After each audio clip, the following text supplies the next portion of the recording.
මේක නලා තියෙන්නේ Vivo X300 Pro එකේ තියෙන කැමරා zooming එක සහ කැමරා zoom එකේ තියෙන clear එක වලට කොහොමද මොන වගේ අත්දැකීමක් වලට දක්වනවද කියලා.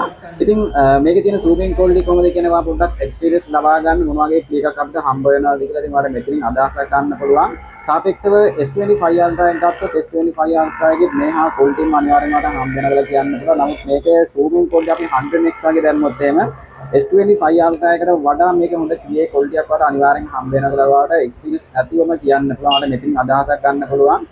මේකේ තියෙන 100x zoom එකේ තියෙන ක්ලියර් එක වලට මොන වගේ ක්වොලිටි එකක් දක්වනවද කියලා. ඒත් එක්කම මේක වීඩියෝ ක්වොලිටි ගත්තත් අන්න එහෙම වීඩියෝ ක්වොලිටි උනත් ඔයාලට හොඳම ක්ලියර් ක්වොලිටි එකක් අනිවාර්යෙන්ම වීඩියෝ ක්වොලිටි උනත් ඔයාලට ලබා ගන්න පුළුවන්.